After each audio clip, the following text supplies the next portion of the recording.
Hello students, myself Vandana Dave from Civil Department. Welcome to our lecture number 13 of Construction Project Management. So today we will continue with your unit number 2 is Tendering and Accounting.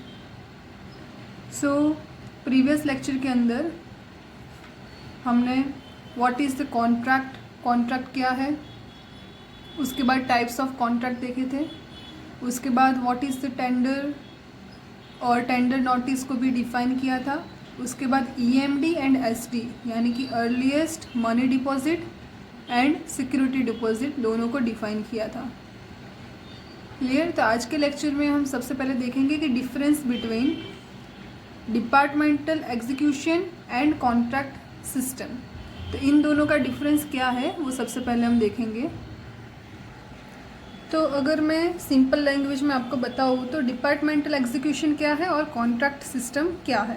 तो contract system हमने previous lecture में जो देखा कि contract क्या था, तो कोई भी कंपनी है या फिर कोई भी फर्म है वो क्या करता है कि वो कोई जो भी कंडीशन है और जो भी टर्म एंड कंडीशन है उसके अकॉर्डिंग एक अंडरटेकिंग फॉर्म या फिर एग्रीमेंट करता है, तो जिसको हम बोलते हैं कॉन्ट्रैक्ट सिस्टम, जिसमें कॉन्ट्रैक्ट होता है और वो कॉन्ट्रैक्ट कॉन्ट्रैक्टर को देते हैं। तो ये आपका कॉन्ट्रैक्ट सिस्टम है। और जो डिपार्टमेंटल एग्जीक्यूशन है वो बहुत ही स्मॉलर वर्क यानी कि जो छोटे छोटे काम है उसके लिए डिपार्टमेंटल एग्जीक्यूशन वर्क होता है, यानी कि उसके लिए कोई टेंडर पब्लिश करने की ज़रूरत नहीं है, टेंडर नोटिस को एडवर्टाइजमेंट में देने की कोई ज़रूरत नहीं है, कोई कॉन्ट्रैक्टर ये टेंडर नहीं फिल करेगा। इसमें ऐसे ही आपका जो भी छोटा काम है वो कोई ऐसे ही जो सिविल इंजीनियरिंग जिसने किया है वो, या फिर रिपेयरिंग वर्क भी बोल सकते हैं, रिपेयरिंग वर्क के लिए भी डिपार्टमेंटल एग्जीक्यूशन सिस्टम यूज़ होता है। क्लियर। तो सबसे पहले हम देखेंगे तो जो डिपार्टमेंटल एग्जीक्यूशन सिस्टम है वो किसके लिए यूज़ होता है, तो वो स्मॉलर वर्क और रिपेयरिंग वर्क के लिए यूज़ होता है। किसके लिए यूज़ होता है, तो जो भी छोटे छोटे काम है, यानी कि कहीं पे टाइल्स को प्लेस करना है या फिर कहीं पे डोर और विंडो का फिटिंग करना है या फिर कोई रिपेयरिंग वर्क है, तो इसके लिए डिपार्टमेंटल एग्जीक्यूशन सिस्टम यूज़ होता है। और अगर हम कॉन्ट्रैक्ट सिस्टम की बात करें तो कॉन्ट्रैक्ट सिस्टम में क्या होता है, तो ये आपके मेजर वर्क के लिए कॉन्ट्रैक्ट सिस्टम यूज़ होता है। यानी कि अगर आपको कोई ब्रिज बनाना है, कोई रेजिडेंशियल बिल्डिंग बनाना है, कोई भी अगर रेलवे बनाना है, सभी में हम कॉन्ट्रैक्ट सिस्टम यूज़ करेंगे। अगर हम सेकंड इसका पॉइंट देखें तो ये जो डिपार्टमेंटल एग्जीक्यूशन सिस्टम है उसमें जो भी वर्कर्स है उसको डेली वेज के अकॉर्डिंग ही उसको जो भी पैसे वो मिलेंगे। और यहाँ पे ऐसा नहीं, यहाँ पे जो भी कॉन्ट्रैक्ट सिस्टम है उसमें क्या होता है, पूरे का पूरा कॉन्ट्रैक्ट किसी एक कॉन्ट्रैक्टर को दे देते हो और उसके अकॉर्डिंग जो भी बिल है वो पास होंगे। तो यहाँ पे आपका क्या होगा, तो यहाँ पे आपका होगा डेली वेज और ये आपका कॉन्ट्रैक्टर को। क्लियर। तो यहाँ पे आपको कॉन्ट्रैक्टर को पूरा कॉन्ट्रैक्ट देते हैं और यहाँ डेली वेज पे जो भी पैसे का डिस्ट्रीब्यूशन होता है वो डेली वेज के अकॉर्डिंग होता है और यहाँ पे कॉन्ट्रैक्टर को ही हम पूरा कॉन्ट्रैक्ट दे देते हैं। उसके बाद है कि अगर मटेरियल चाहिए, हमें कोई भी काम करना है, अगर छोटा भी काम करना है, माइनर वर्क भी करना है या फिर मेजर वर्क भी करना है, दोनों के लिए मटेरियल्स चाहिए। तो जो मटेरियल्स है वो यहाँ पे कहाँ से मिलेंगे, तो गवर्नमेंट स्टोरेज में से।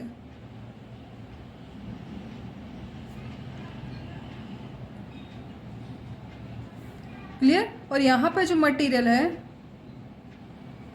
वो कौन लाएगा, तो वो कॉन्ट्रैक्टर ही लाएगा, क्योंकि कॉन्ट्रैक्टर को हमने लास्ट टाइम जो टाइप्स ऑफ कॉन्ट्रैक्ट देखे थे उसमें हमने देखा था कि जो एक एंटायर कॉन्ट्रैक्ट है या फिर हमारा परसेंटेज रेट कॉन्ट्रैक्ट है, तो उसमें क्या होता है, मटेरियल लेबर सब कुछ कॉन्ट्रैक्टर की ही रिस्पॉन्सिबिलिटी है। तो ये सब कुछ मटेरियल सब कुछ वो कॉन्ट्रैक्टर जिसको हमने चूज़ किया है वो खुद से ही लाएगा।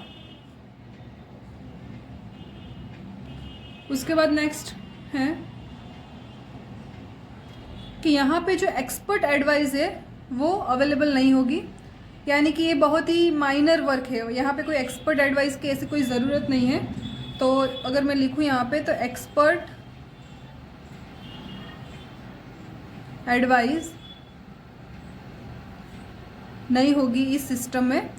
और यहाँ पे अगर हम देखें तो एक्सपर्ट एडवाइस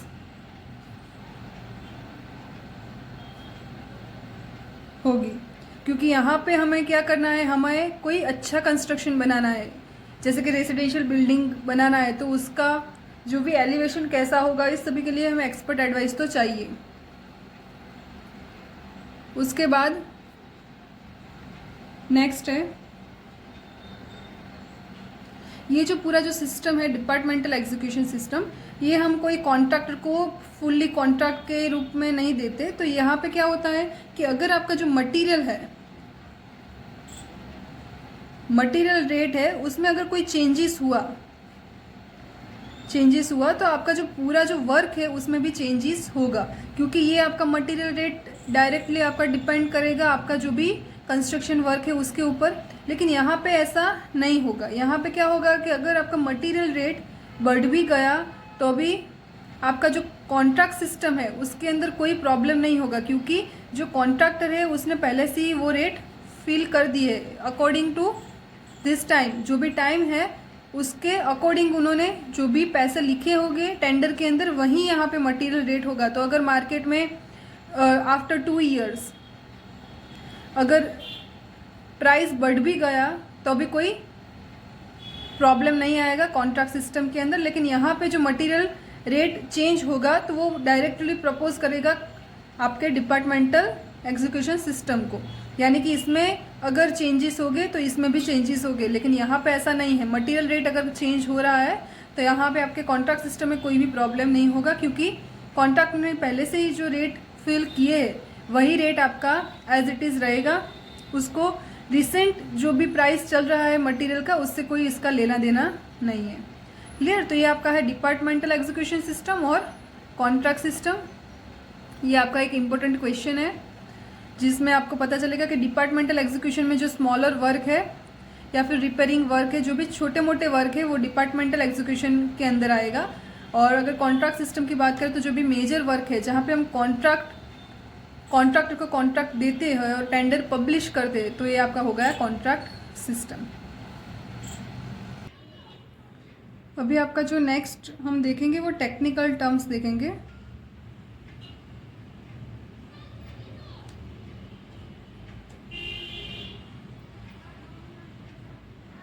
टेक्निकल टर्म्स, सो आपके टोटल 10 है टेक्निकल टर्म्स, तो सभी को हम डिफाइन करेंगे टर्न बाय टर्न। तो सबसे पहला है फर्स्ट वाला एडमिनिस्ट्रेटिव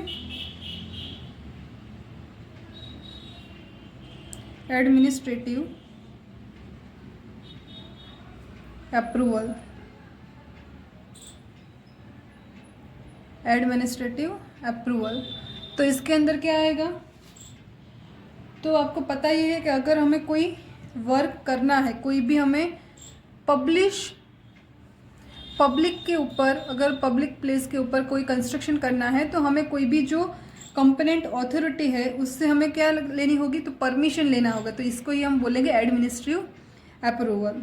यानी कि अगर आपका कोई ब्रिज बनाना है या फिर कोई रेजिडेंशियल बिल्डिंग बनाना है जो भी गवर्नमेंट के अंडर आता है, जो भी एरिया है,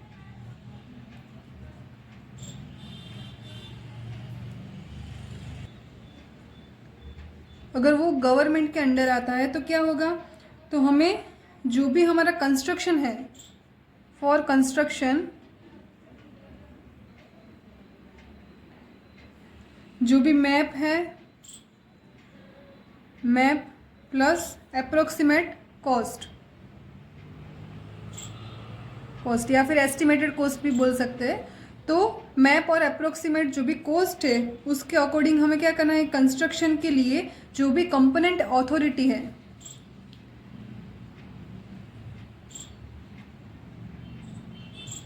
अथॉरिटी से क्या परमिशन लेना होता है, तो इसको हम बोलेंगे एडमिनिस्ट्रेटिव अप्रूवल। अगर आपको कोई भी कंस्ट्रक्शन स्टार्ट करना है तो उससे पहले आपको अप्रूवल लेना ही होगा। एडमिनिस्ट्रेटिव अप्रूवल सबसे पहले आएगा, उसके बाद ही आपको टेक्निकल अप्रूवल भी लेना होता है। तो ये आपका सबसे पहले आएगा एडमिनिस्ट्रेटिव अप्रूवल, उसके बाद आएगा टेक्निकल सैंक्शन। तो यहाँ पे आपका ये फर्स्ट आएगा, पहले ये आपका अप्रूव होगा, उसके बाद आपको टेक्निकल अप्रूवल मिलेगा। तो इसके लिए आपको जो भी आपका मैप है या फिर जो भी अप्रोक्सीमेट कॉस्ट है उसका यूज़ होगा। लेकिन अगर हम टेक्निकल की बात करें, टेक्निकल अप्रूवल की बात करें, तो वहाँ पे आपका क्या होगा, तो वहाँ पे आपका जो अप्रोक्सीमेट कॉस्ट नहीं चाहिए, जो भी परफेक्ट कॉस्ट है आपका, जो भी एस्टिमेटेड कॉस्ट निकला है, जो भी प्रॉपर कॉस्ट होगा आपका कंस्ट्रक्शन का वही चाहिए। कोई अप्रोक्सीमेट मैप नहीं चाहिए, परफेक्ट जो मैप है वही चाहिए। क्लियर? तो इसमें आएगा आपका टेक्निकल अप्रूवल। तो नंबर 2 है टेक्निकल अप्रूवल। तो इसमें सेम ही है कि अगर आपका एडमिनिस्ट्रेटिव अप्रूवल हो गया है तो उसके बाद आपको क्या करना है, PWD से यानी कि पब्लिक वर्क डिपार्टमेंट से आपको जो भी रियल कॉस्ट है, रियल कॉस्ट और जो भी मैप भी है, जो भी रियल मैप है उसके अकॉर्डिंग आपको जो भी अथॉरिटी है उससे आपको परमिशन लेनी होगी। तो इसको हम बोलेंगे टेक्निकल अप्रूवल। क्लियर? तो इसको हम क्या बोलेंगे, टेक्निकल अप्रूवल। उसके बाद है आपका third storage and issue rate. Storage rate and issue rate.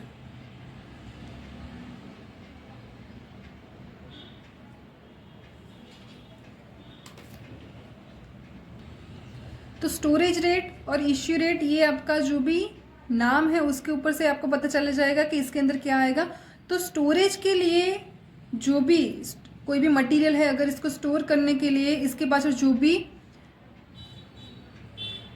Money spend होगा तो उसको हम बोलेंगे स्टोरेज रेट। यानी कि मटेरियल के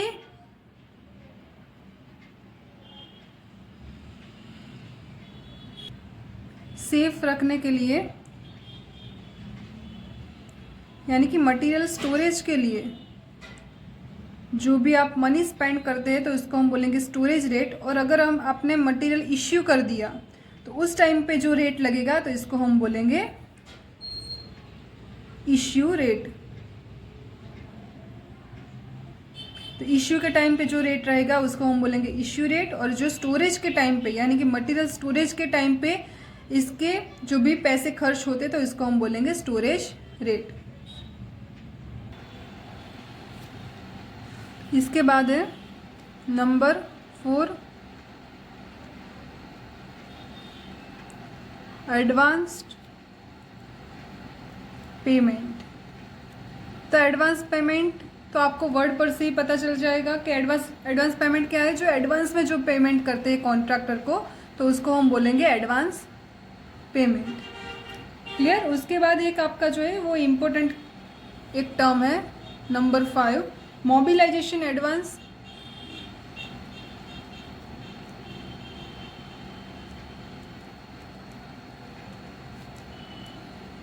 तो ये भी वन टाइप ऑफ एडवांस ही है जो आपको एडवांस में ही देना है, लेकिन मोबिलाइजेशन एडवांस है। तो ये क्या रहता है मोबिलाइजेशन एडवांस? तो इसमें क्या होता है कि अगर हम कोई भी मेजर कंस्ट्रक्शन वर्क कर रहे हैं,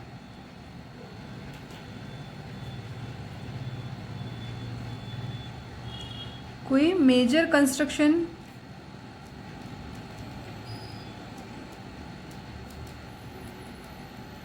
वर्क कर रहे हैं, यानी कि कोई भी अगर हम रेजिडेंशियल बिल्डिंग या फिर डैम, ब्रिज, कोई मेजर कंस्ट्रक्शन वर्क की कोई भी चीज़ बना रहे हैं, तो इसमें क्या रहता है कि कोई भी अगर आपकी साइट है, सपोज़ कि यहाँ पे आपका कोई साइट है, तो साइट पे आने जाने के लिए या फिर वहाँ पे जो भी लेबर है उसके रेजिडेंशियल के लिए या फिर ऑफिस, तो ये सब कुछ बनाना पड़ता है। ऐसे ही नहीं यहाँ पे हमने साइट डिसाइड किया और यहाँ पे अगर आपको कोई ब्रिज बनाना है तो आप वहाँ पे जाके सीधा ही कंस्ट्रक्शन नहीं स्टार्ट कर देंगे। वहाँ पे हम क्या करेंगे, सबसे पहले तो आने जाने के लिए जो भी एक ट्रांसपोर्टेशन के लिए जो रूट है वो रेडी करेंगे। उसके बाद जो भी हम लेबर्स ले जा रहे हैं वहाँ पे, तो उसका रेसिडेंशियल का भी हम पूरा ख्याल रखेंगे वहीं पे। और उसके बाद जो भी ऑफिस होगी, ऑफिस भी रखेंगे। तो इस सब के लिए जो भी कॉन्ट्रैक्टर है उसके पास पैसे नहीं रहते, तो क्या करता है, जो भी ऑनर है वो कॉन्ट्रैक्टर को मोबिलाइजेशन एडवांस देता है। मोबिलाइजेशन एडवांस देता है, जो कितना होता है, जो होता है 2 to 5% ऑफ प्रोजेक्ट कॉस्ट। यानी कि आपका जो प्रोजेक्ट कॉस्ट है उसका 2 to 5% मोबिलाइजेशन एडवांस होता है। यानी कि कोई भी बड़ा काम अगर स्टार्ट कर रहे हैं तो कॉन्ट्रैक्टर के पास ऐसे पैसे नहीं होंगे कि वहाँ पे जाके ऑफिस रेडी करे या फिर लेबर के लिए रेसिडेंशियल एरिया प्रोवाइड करे या फिर कोई भी ट्रांसपोर्टेशन रूट रेडी करे। तो इसके लिए मोबिलाइजेशन एडवांस चाहिए जो ऑनर कॉन्ट्रैक्टर को देता है, जो 2 to 5% रहता है ऑफ प्रोजेक्ट कॉस्ट। क्लियर। अभी नंबर 6 आपका आएगा। नंबर 6,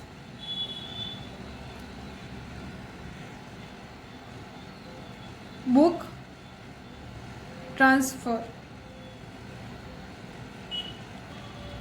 बुक ट्रांसफ़र क्या है, तो बुक ट्रांसफ़र के अंदर जो भी मटेरियल का स्टोरेज है, मटेरियल स्टोरेज के अकॉर्डिंग जो हम डेड स्टॉक बोलते हैं, तो इसी तरह से एक बुक को रेडी करते हैं जिसको मेंटेन करते हैं मटेरियल के अकॉर्डिंग। अगर कोई सीमेंट है तो वहाँ पे जो सीमेंट है वो कौन ले जा रहा है। अगर कोई यहाँ पे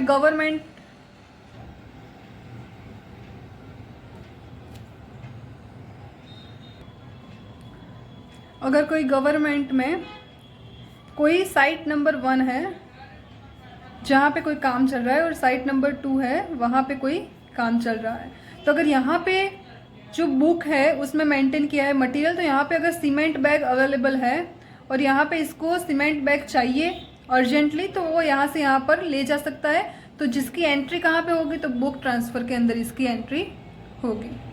क्लियर। अभी हम नंबर 7 देखेंगे इसके बाद। नंबर 7 है रिक्विजिशन। रिक्विजिशन क्या है, तो अगर किसी को भी मटेरियल लेना है तो वो कहाँ पे जाएगा, तो वो मार्केट में से मटेरियल लेगा। तो मार्केट में से कहीं से भी, अगर मार्केट में जो भी स्टोरेज है मटेरियल स्टोरेज, वहाँ पे से अगर आपको मटेरियल लेना है तो इसके लिए आपको क्या चाहिए, एक फॉर्म चाहिए।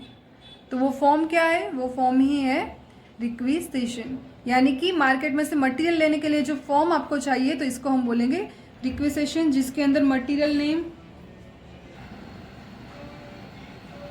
तो जिसके अंदर क्या आएगा, तो मटेरियल नेम आएगा, मटेरियल क्वांटिटी आएगा और मटेरियल रेट आएगा, जो भी फॉर्म है उसके अंदर। उसके बाद है नंबर 8 इंडेंट। तो इंडेंट क्या है कि जो भी डिपार्टमेंटल वर्क है उसके लिए आपको जो भी मटेरियल चाहिए वो मटेरियल आपको कहाँ से मिलेगा, तो जो भी गवर्नमेंट का जो भी स्टोरेज रहेगा उसके अंदर से आपको वो मटेरियल मिलेगा। उसके लिए जो फॉर्म नंबर 7 यूज़ होता है, फॉर्म नंबर 7, इसको हम बोलेंगे इंडेंट। इसको क्या बोलेंगे, इंडेंट। अभी उसके बाद है नंबर 9 में, नंबर 9 जो है dead stock register. Dead stock register. तो डेड स्टॉक रजिस्टर के अंदर क्या होता है, तो वो आपको पता ही होगा कि फिजिकल वेरिफिकेशन के लिए हम डेड स्टॉक रजिस्टर रखते हैं, जिसके लिए इसके अंदर क्या होता है, इसके अंदर सभी जो भी मशीनरी है, जो भी मटेरियल है, सभी का सब कुछ, यानी कि उसकी इश्यू डेट क्या है, उसकी प्राइस क्या है, नंबर ऑफ क्वांटिटी क्या है, सब कुछ इसके अंदर आएगा। तो इसको हम बोलेंगे डेड स्टॉक रजिस्टर, जो आपका फिजिकल वेरिफिकेशन के लिए यूज़ होता है, जिसके अंदर सभी जो भी स्टॉक है आपके पास उन सभी का इश्यू डेट, उसकी जो भी नंबर ऑफ क्वांटिटी है, यानी कि अगर कोई भी मशीनरी की बात करें तो अगर हम स्लम टेस्ट का जो भी इक्विपमेंट है वो आपका नंबर ऑफ कितना है, उसकी प्राइस क्या है, उसका डिस्क्रिप्शन क्या रहेगा, तो वो सब कुछ डेड स्टॉक रजिस्टर में होता है। लास्ट वन है अभी आपका नंबर 10, इम्प्रेस्ड।